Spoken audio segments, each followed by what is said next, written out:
നീ എന്തിനാ അത്യാവശ്യമായിട്ട് എന്നെ വിളിപ്പിച്ചത് മോനെ? അതെ, 2 ദിവസമായില്ലേ ചിറ്റപ്പൻ വന്നിട്ട്, ഇനി പൊയ്ക്കോളൂ. നീ ഈ നിലയിലിരിക്കുന്നത് കണ്ടിട്ട് ചിറ്റപ്പൻ എങ്ങനെ മനസ്സമാധാനത്തോട് തിരിച്ചു പോവാ? അതൊന്നും സാരമില്ല, സാറിന്റെ കാര്യങ്ങൾ നോക്കാൻ ഞാനില്ലേ. ചിറ്റപ്പൻ പൊക്കോ. എന്നെ നാളെ രാവിലെ ഡിസ്ചാർജ് ചെയ്യും. ഡോക്ടർ വന്നിരുന്നു. പിന്നെ ഇതൊന്നും വീട്ടിലോട്ട് എഴുന്നള്ളിക്കണ്ട, അത് മതി അമ്മയ്ക്ക്. ചിറ്റപ്പൻ നേരെ വീട്ടിലേക്കല്ലേ? അല്ല, ഇവിടുന്ന് നേരെ കോയമ്പത്തൂർ ഇറങ്ങും. നമ്മുടെ ദുബായിലെ കുട്ടപ്പന്റെ മോന് മെഡിക്കൽ കോളേജിൽ അഡ്മിഷൻ കിട്ടിയിട്ടുണ്ട്. അവൻ നന്നായിട്ട് പഠിക്കുന്നുണ്ടോന്ന് അന്വേഷിക്കണം. ഒരു രാത്രി അവിടെ തങ്ങി അവിടുത്തെ ക്രാങ്ങളൊക്കെ ആയിട്ടൊന്ന് കൂടി അവിടുന്ന് നേരെ പാലക്കാട്ട് നമ്മുടെ നളിനിടാമായിരുന്നു. അതൊന്നും വേണ്ട, നേരെ വീട്ടിലെത്താൻ നോക്ക്. ആവശ്യത്തെ കൂടുതൽ കാഴ്ച നടന്നിട്ടില്ലേ, പിന്നെ ഇവിടെ വെറുതെ മനുഷ്യ ബുദ്ധിമുട്ടിക്കുന്നത്. അതേടാ, എനിക്കറിയാം. ചിറ്റപ്പൻ എല്ലാവർക്കും ഒരു ബുദ്ധിമുട്ടാ. കല്യാണം വന്നാലും കേസ് വന്നാലും മരണം വന്നാലും എല്ലാവർക്കും ചിറ്റപ്പനെ വേണം. എല്ലാം നടത്തി കൊടുക്കാം. ചിറ്റപ്പൻ ഇങ്ങനെ എല്ലാവർക്കും ഒരു ഉപകാരിയായി പോയി. അതെന്തിരിക്കുന്നു സാർ? അയ്യോ ചിറ്റപ്പ, അതല്ല പറഞ്ഞേ.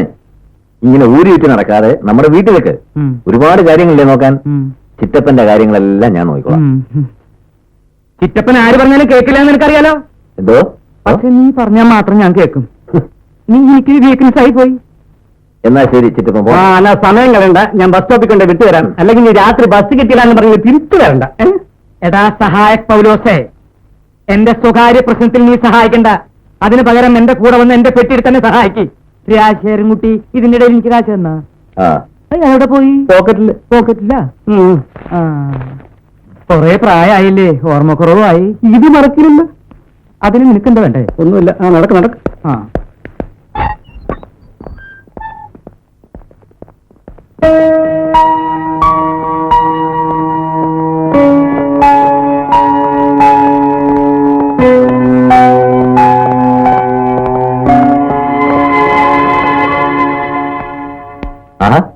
ഇതായത് മറിയാമേ, എന്ത് പറ്റി? ഡ്യൂട്ടി മാറിയോ?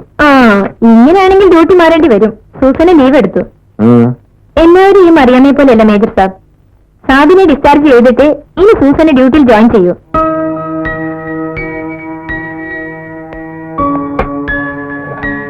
ഗുഡ് നൈറ്റ് മേജർ സാബ്. Good night.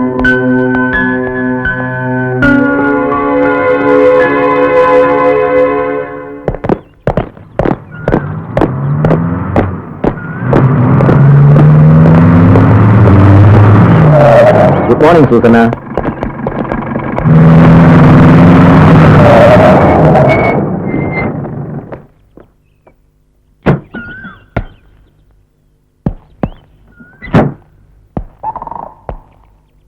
എന്നെ ഡിസ്ചാർജ് ചെയ്തിട്ട് തിരിച്ച് ജോയിൻ ചെയ്യുന്ന നിർബന്ധമായിരുന്നു അല്ലേ?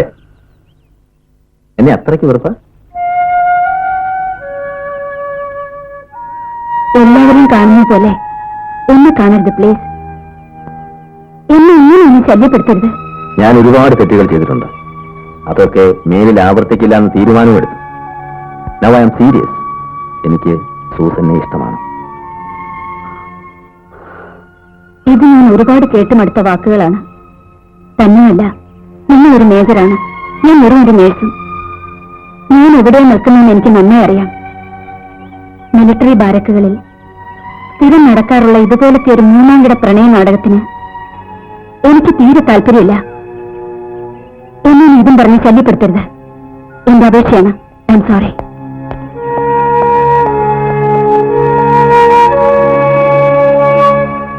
രാജേട്ടൻ വളരെ ആലോചിച്ചെടുക്കേണ്ട തീരുമാനമാണ്.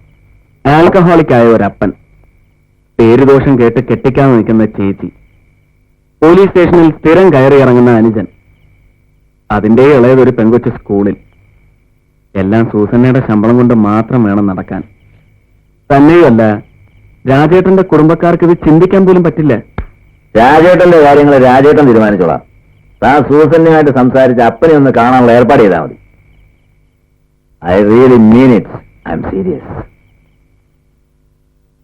ഓക്കെ, ഞാൻ സംസാരിക്കാം. See you tomorrow. Good night. Good night.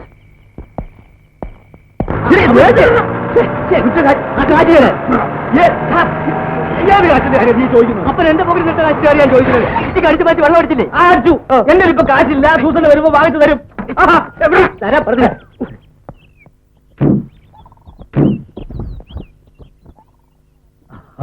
വന്നാട്ടെ. ഞങ്ങൾ അപ്പനും മോനും തമ്മിലൊന്ന് സ്നേഹിക്കുകയായിരുന്നു. അവൻ അർജന്റായിട്ടൊരു 100 രൂപ വേണമെന്ന്. എന്തെങ്കിലും ഇടുന്ന കാശ് നമ്മൾ തമ്മിലാകുമ്പോ പറയാലോ, ഒരു 100 റുപ്പീസ് കിടന്നേ. ഏതായാലും മെനക്കെട്ടില്ലേ, ഒരു 100 റുപ്പീസ് കൂടെ ആയിക്കോട്ടെ. Okay okay. ഓ, ഇത് മേജർ രാജശേഖരൻ നമ്പ്യാർ. ഞാൻ ഡൊമിനിക് ഫെർണാണ്ടസ്, സർവീസിൽ ഡ്രൈവർ ആയിരുന്നു. ഇപ്പൊ റിട്ടയർ ആയിട്ട് കുറച്ചു കാലമായി. Please come. Oh please please.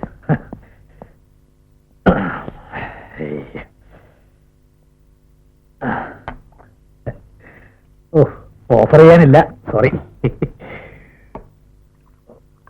ഞാൻ സൂസന്നയോട് സംസാരിച്ചിരുന്നു. ആ, അവളെല്ലാം പറഞ്ഞു. ആ കേട്ടോ, വേറെ ഞാൻ ഉള്ള കാര്യം ഉള്ളതുപോലെ പറയും.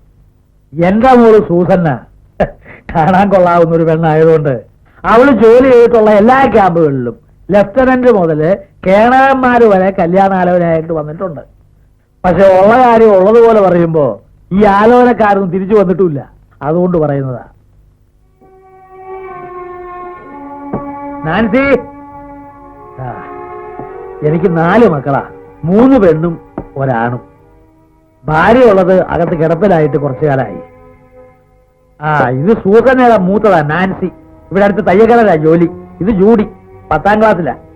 പിന്നെ ആണെഴുത്തറുള്ളവനെ നേരത്തെ കണ്ടല്ലോ, അവന് പ്രത്യേകിച്ച് ജോലിയൊന്നുമില്ല. മറ്റുള്ളവർക്ക് ജോലി ഉണ്ടാക്കുക എന്നുള്ള അവന്റെ ജോലി. ഇതൊക്കെയാ ഇവിടുത്തെ അവസ്ഥ. നിങ്ങൾ ചായ കുടിക്കേ കേട്ടോ. വേറെ മൂത്തവളെ കെട്ടിച്ചയക്കണം, ചെറുക്കൻ ഒരു ജോലി വാങ്ങിച്ചു കൊടുക്കണം, ഇളയവളെ പഠിപ്പിക്കണം, വീട്ടുകാരത്തേക്ക് മരുന്ന് വാങ്ങിച്ചു കൊടുക്കണം. എനിക്ക് കിട്ടുന്ന 3/4 ചക്രം പെൻഷൻ കാശുകൊണ്ട് ഒന്ന് നാവ് നനയ്ക്കാൻ പോലും തികയില്ല. പിന്നെ എല്ലാം സൂസന്നയുടെ ശമ്പളം കൊണ്ട് വേണം നടക്കാൻ. ചുരുക്കി പറഞ്ഞാൽ സൂസന്ന ഞങ്ങളുടെ ഒരു കറവ പശുവാണ്. അതുകൊണ്ട് ഇവിടുത്തെ എല്ലാ കാര്യങ്ങളും എല്ലാ ചെലവുകളും നോക്കി നിർത്താൻ തയ്യാറുള്ള ഒരാൾക്ക് മാത്രമേ ഞാൻ എന്റെ മോളെ കെട്ടിച്ചു കൊടുക്കൂ. സൗകര്യം ഉണ്ടെങ്കിൽ മതി, അല്ലെങ്കിൽ അവൾ ഇവിടെ സന്തോഷമായിട്ട് നിന്നോളും. എല്ലാം അറിഞ്ഞുകൊണ്ട് തന്നെയാ വന്നത്. ഞാനൊന്ന് ആലോചിച്ചിട്ട് തന്നെ വഴി അറിയിക്കാം. മതി, ധാരാളം മതി.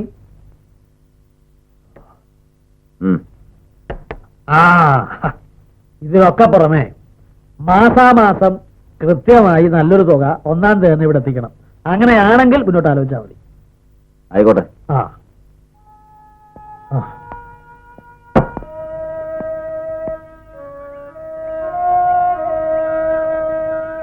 ഒന്നും വേണ്ടിയിരുന്നില്ല എന്നിപ്പോ രാജേട്ടന് തോന്നുന്നുവല്ലേ? ഇതുവരെ സൂസന്നയോട് എനിക്ക് സ്നേഹം മാത്രമേ തോന്നിയിരുന്നുള്ളൂ. ഇപ്പോ ഒരു വല്ലാത്ത സഹതാപം തോന്നുന്നു. അവരുടെ ചുറ്റുപാട് കണ്ടാൽ ആർക്കും സഹതാപം തോന്നും. രാജേട്ടന്റെ തറവാടിനെ കുറിച്ച് ഓർക്കുമ്പോ ഈ ബന്ധം ഒരിക്കലും അവർക്ക് സഹിക്കാനാവില്ല. ഈ ആവേശമൊക്കെ കഴിയുമ്പോൾ രാജേട്ടന് മറിച്ച് ചിന്തിച്ചാൽ ഒരുപാട് ജീവിതങ്ങൾ ഒരുമിച്ച് തകരും. അതാ എന്റെ പേടി. നോ, ഇത്രയും കാലം വേണ്ടാന്ന് വെച്ചിരുന്ന ഒരു കാര്യം ഇപ്പൊ ഞാൻ വേണമെന്ന് ആഗ്രഹിച്ചതും തീരുമാനിച്ചതും എല്ലാം ആലോചിച്ചിട്ട് തന്നെയാണ്. I want her.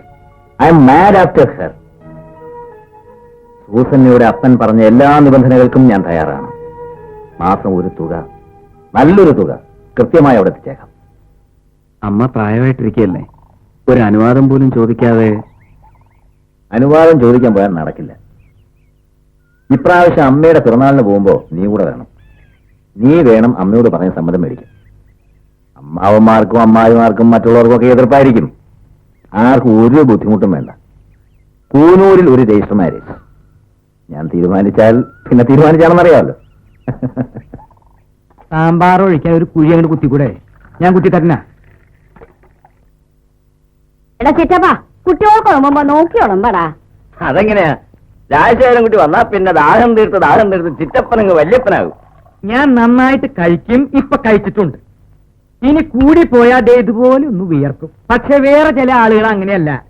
കുടിച്ച് ലെക്കില്ലാണ്ട് ബാത്റൂമാണെന്ന് വിചാരിച്ച് അടുക്കളയിൽ പോയി മൂത്രമൊഴിക്കുക. ഞാൻ പ്രത്യേകിച്ച് ആരും ഉദ്ദേശിച്ച് പറഞ്ഞതല്ല, ഒരു പൊതു സ്വഭാവം പറഞ്ഞതേ ഉള്ളൂ. താൻ ഈ പൊതു സ്വഭാവം നിർത്താമോ? ഇപ്പൊ നിങ്ങൾക്ക് ആളെ മനസ്സിലായില്ലോ. ഇയാളെന്നെ അതൊക്കെ പോട്ടെ. രണ്ടുപേരോടായിട്ട് തന്നെ ചോദിക്കുക. ഇങ്ങനെ പിറന്നാൾ സദ്യ കൊണ്ട് നടന്നാ മതിയോ? എന്നാ ഇനി ഒരു കല്യാണ സദ്യ ഉണ്ടാൻ പറ്റുക? ആ സണ്ണി, അവനോട് ആ കാര്യം പറയുന്നത് ദേഷ്യ.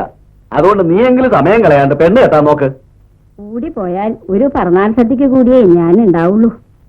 അതിനു മുമ്പെങ്കിലും ആ ആഗ്രഹം ഒന്ന് സാധിപ്പിച്ചു തന്നാ നന്നായിരുന്നു. ഗുരുവായൂരപ്പാ. ഇപ്രാവശ്യത്തെ വരവിന് ചില തീരുമാനങ്ങളൊക്കെ എടുത്തിട്ടുണ്ട്. അമ്മയോട് എല്ലാം വിശദമായിട്ട് പറയാം. കാശും സൗകര്യമൊക്കെ അല്പം കുറഞ്ഞാലും തിരക്കില്ല. നല്ല അന്തസ്വാഭിജാത്തിയുള്ള കുടുംബത്തിൽ പറഞ്ഞോളായിരിക്കണം. അത്രേ ഉള്ളൂ. ഒരു കാര്യം സമ്മതിച്ചേ പറ്റൂ. അവസാനം ഓപ്പോൾ കല്യാണത്തിന് സമ്മതം മൂടിയത് ഈ സന്നിധം എടുക്കൊണ്ട് തന്നെയാ. പിന്നെ ഉണ്ടിന്റെ കൂടെ എന്റെ തള്ളും കൂടി ആയിപ്പോ. അമ്മ എന്നോട് ഇതെന്നോട് പറയാൻ നിനക്ക് എങ്ങനെ ധൈര്യം വന്നു എന്ന് ചോദിച്ചതോടെ ഈ ചിറ്റപ്പം എന്നെ കമാന്നൊരു അക്ഷരം മിണ്ടിയിട്ടില്ല. അതാണ് അതിന്റെ കുറ്റൻ. ഞാനൊരു അക്ഷരം പറയാതെ ഗൗരവമായിട്ട് അങ്ങനെ നിന്ന ഓപ്പോൾക്ക് അറിയാൻ സംഗതി കുഴപ്പാണെന്ന്. അതുകൊണ്ട് എന്നെ ഓപ്പോൾ പെട്ടെന്ന് സമ്മതിച്ചത്. എന്റെ ചൊമച്ചേ. എന്നാലും അവസാനം രാജേട്ടനൊരു നസ്രാണി പെണ്ണിനെ കിട്ടിയുള്ള കെട്ടാൻ. ഇനി സണ്ണിച്ചായനും അവിടെ സുന്ദരിയായ വല്ല നേഴ്സിനെയും കണ്ടുവച്ചിട്ടുണ്ടോ ആവോ? ഉള്ളത് പറഞ്ഞ എനിക്കിപ്പോ സണ്ണിമോന്റെ കാര്യത്തിലാ പേടി. രാജശേഖരൻകുട്ടിക്ക് എന്തോ ആവാം. അപ്പനപ്പന്മാര് സമ്പാദിച്ചിട്ടുണ്ടല്ലോ. ഇവിടെ അച്ചായം മരിച്ചതി പിന്നെ ഇവനെ മാത്രം കണ്ടുകൊണ്ടാ ഞാനും ഈ പെമ്പിള്ളേരും ജീവിക്കുന്നത്. അതുകൊണ്ടൊന്നും അമ്മച്ചി പേടിക്കണ്ട. നല്ല ആലോചന വന്നെങ്കിലേ തന്നെ കിട്ടും. ഞാൻ പിന്നെ കല്യാണമേ വേണ്ടാന്ന് പറഞ്ഞ് നടന്നെങ്കിലും സൂസന്നെ കണ്ടുമുട്ടിയപ്പോ എന്തോ ഒരു പ്രത്യേകത തോന്നി. അതുകൊണ്ട് കെട്ടുന്നു മാത്രം. സത്യം പറഞ്ഞ ഞാനും ഒരു ക്രിസ്ത്യാനി പെണ്ണിനെ പ്രേമിച്ചിരുന്നു. എന്താ അവളുടെ പേര്? എലിക്കുട്ടി. എലിക്കുട്ടി? എലിക്കുട്ടിയല്ല, എലിക്കുട്ടി. ഓ അത് ശരി. ഞാൻ ദിവസവും ഒരു ചെക്കന്റെ കയ്യിൽ അവൾക്ക് എഴുത്തും കൊടുത്ത് വിടുമായിരുന്നു. പറഞ്ഞിട്ട് കാര്യമൊന്നുമില്ല. അവസാനം അവൾ ആ ചെക്കന്റെ കൂടെ ഒളിച്ചോടിപ്പോയി. പിന്നെ ഞാൻ ഈ നാണം കെട്ട പ്രേമം എന്നുള്ള പണിക്ക് പോയിട്ടില്ല. ആ അതൊക്കെ പോട്ടെ. ഈ വിവാഹസമ്മതം ആഘോഷിക്കാൻ ചിറ്റപ്പന്റെ ചെലവിൽ നല്ല നാടൻ തെങ്ങുകൾ വരുന്നുണ്ടെന്ന് പറഞ്ഞിട്ട്. ചിറ്റപ്പന്റെ ചെലവിലല്ല, ചിറ്റപ്പന്റെ വകയായി രാജശേഖരൻകുട്ടിയുടെ ചെലവിൽ അതിന് ഏർപ്പാട് ചെയ്തിട്ടുണ്ട്. അത് പിന്നീട് വരും. അതുകൊണ്ട് താറാവ്, കോഴിയിറച്ചി, കാളയിറച്ചി മുതലായ കള്ളിന്റെ കൂട്ടുകാരെ പ്രത്യേകം ഞാൻ ഈ വേദിയിലേക്ക് ക്ഷണിച്ചുകൊള്ളുന്നു. അമ്മച്ചിയും പിള്ളേരും അവരെ വേഗം ഇങ്ങോട്ട് ആനയിക്കാൻ ഞാൻ താല്പര്യപ്പെടുന്നു. നമസ്കാരം. എങ്ങനെയുണ്ട്?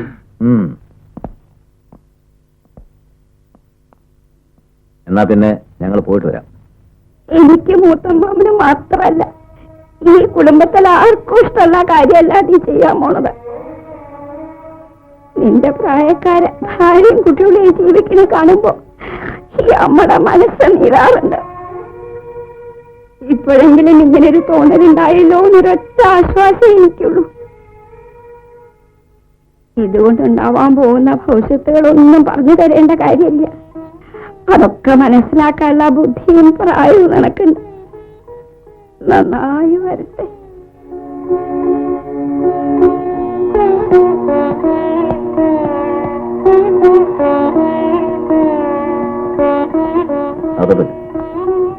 ഞങ്ങൾ എടുത്താലും നീ ഇത് നടത്തുമെന്നറിയാം. കൂന്നൂരിൽ വെച്ച് രജിസ്റ്റർ മാരേജ് ചെയ്യാനാണ് പ്ലാൻ എന്ന് പറഞ്ഞു. ആയിക്കോട്ടെ, പക്ഷെ ഞങ്ങളെ ആരെയും അങ്ങോട്ട് പ്രതീക്ഷിക്കണം. ഓ, കാര്യങ്ങളൊക്കെ കഴിഞ്ഞ് സൗകര്യം പോലെ ഇങ്ങോട്ടൊക്കെ വരിക. നീ കയറ്.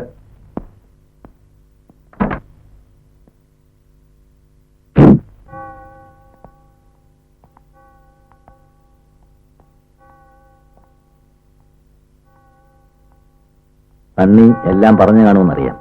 എങ്കിലും ഒന്നുകൂടി പറയാണ്, എന്റെ വീട്ടുകാരുടെ സമ്മതം ഞാൻ വാങ്ങിക്കഴിഞ്ഞു. സൂസന്നയുടെ അപ്പൻ പറഞ്ഞ എല്ലാ നിബന്ധനകൾക്കും ഞാൻ തയ്യാറുമാണ്. ഇനി സൂസന്നയുടെ തീരുമാനമാണ് എനിക്കറിയേണ്ടത്. ഇപ്പൊ തന്നെ പറയണമെന്നില്ല, സാവകാശം ആലോചിച്ച് പറഞ്ഞാൽ മതി. ഞാൻ കോട്ടേഴ്സ് വഴിയാ പോകുന്നത്. ഡ്രോപ്പ് ചെയ്യാം? വേണ്ട, ഞാൻ നടന്നു വെച്ചോളാം. ആ, ഞാൻ ഡ്രോപ്പ് ചെയ്യാടോ. വന്നേ. ശരി.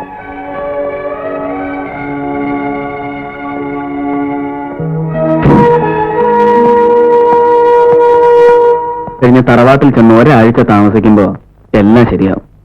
സൂസന്നെ ആർക്കാ ഇഷ്ടപ്പെടാതിരിക്കുക? രാജേട്ടൻ മോഹിക്കോ? അവസാനം സൂസന്നെ ആയിരിക്കും അമ്മയുടെ പെറ്റ്. കണ്ടേരാൻ സ്മേതർ, സാധാരണ ചായ കുടിക്കണമെങ്കിൽ ചായപ്പൊടി വാങ്ങിക്കാൻ പറ്റത്. ഇതിപ്പോ അതിന് പകരം ചായ കടയോടൊന്ന് വാങ്ങിക്കാൻ പോകണം പറഞ്ഞു. മനസ്സിലായില്ല. പോട്ടെ രാജേട്ടാ, വിവരക്കേട് കേസാ, വിട്ടേക്ക്. ഡോക്ടർക്ക് വിവരമുണ്ടെന്ന് ഇപ്പൊ മനസ്സിലായി. അറിഞ്ഞുകൊണ്ട് എക്സ്പയറി ഡേറ്റ് കഴിഞ്ഞ് മരുന്ന് ഗുരുവിന് എന്നെ പ്രിസ്ക്രൈബ് ചെയ്ത് കൊടുത്തു. മിടുക്കൻ. What do you mean? ഒരുപാട് ബാരക്ക് കറങ്ങിയടിച്ചു വന്ന പഴഞ്ചരക്കിനെ തന്നെ തലയിൽ വെച്ചു കൊടുക്കാൻ ധൈര്യമുണ്ടായെന്ന് പറയായിരുന്നു.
മതി മതി.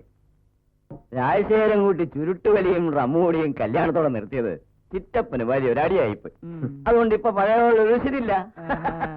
അങ്ങാടി തോറ്റ അമ്മയോട് എന്നൊരു പഴഞ്ചൊല്ലുണ്ട്. എന്തിനാ അമ്മാവ ഈ ചിറ്റപ്പന്റെ മേൽ ചാടിക്കേറണേ? എന്റെ കോട്ട കൂനൂര് ചെല്ലുമ്പോ എപ്പോഴും ഉണ്ട്, ഇപ്പോഴും ഉണ്ട്. ഏതായാലും സൂസനെ സമ്മതിച്ചിരിക്കുന്നു. രാജശേഖരൻ കുട്ടിയെ കൊണ്ട് എല്ലാം നിർത്തിച്ചല്ലോ. അതല്ലേലും നസ്രാണി പെമ്പിള്ളേർക്ക് ഭർത്താക്കന്മാരെ ചൊൽപ്പടിക്ക് നിർത്താൻ ഒരു പ്രത്യേക കഴിവ് തന്നെയാ. അയ്യോ, പ്രത്യേക കഴിവുകളൊന്നും ഇല്ലാത്ത പാവങ്ങള്.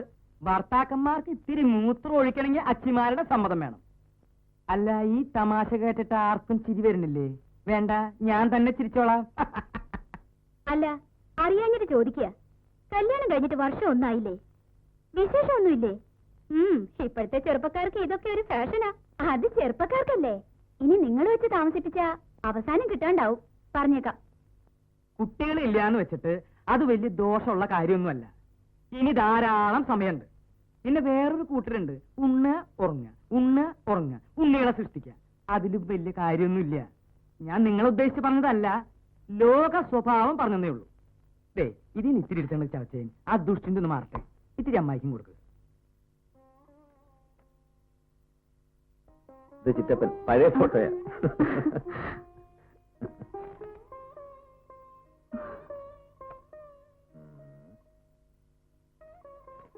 ധാരാന്നറിയോ? ആരാ? അറിയില്ല.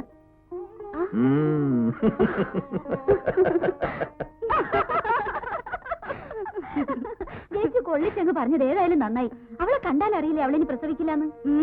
അതിന് ഗർഭപാത്രം ഉണ്ടായിട്ട് വേണ്ടേ പ്രസവിക്കാൻ. ഇവറ്റോളൊക്കെ പലതും കഴിഞ്ഞ് അതൊക്കെ എടുത്ത് കളഞ്ഞിട്ടല്ലേ കെട്ടുന്നത്.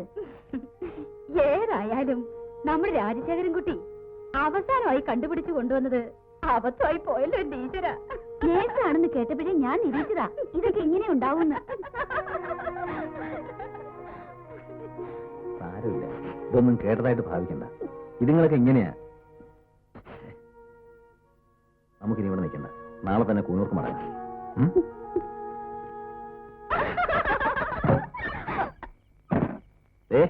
രണ്ടും മര്യാദയ്ക്ക് സംസാരിച്ചോണം. നേരത്തെ ഞാനൊന്നും പറയാതിരുന്നത് പോട്ടേന്ന് കരുതിയ. മൂത്തമ്മായിയുടെ മൂത്തമ്മ അമേരിക്കയിൽ നിന്നൊരു മദാമയല്ലേ കെട്ടിരിക്കണേ? മദാമയൻ നേഴ്സാണെന്നാണല്ലോ കേട്ടത്. ചെറിയമ്മായിയുടെ വീട്ടിലൊരെണ്ണം ഡൈവോഴ്സായി നിൽപ്പില്ലേ? പറയാനാണെങ്കിൽ ഇനിയും ഉണ്ട് ഒരുപാട് കഥകൾ. എന്നെ കൊണ്ട് കൂടുതലൊന്നും പറയിപ്പിക്കണ്ട. ആ